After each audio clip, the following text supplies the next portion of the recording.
Shalom shalom, turabaramukije amahoro y'Imana. Kano kanya nagomba ngo twibaze kino kibazo. Iyo ushikiwe n'ibihe bitoroshe, ni ikihe kintu wihutira gukora kugira ngo wumve amahoro yo mu mutima?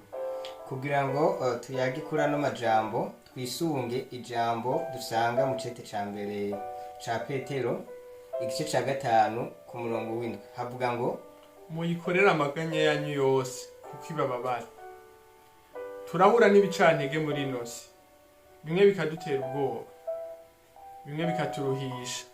Mugabo iyo uhuye n'ibicantege, inzoga ntishobora kuguha amahoro, kuzana umugore wa kabiri ntibiguha amahoro, kuja muri boîte ntibiguha amahoro, gukora ibindi byose inshuti zawe zishobora kuguhanura atari Yesu nta kamaro bifise.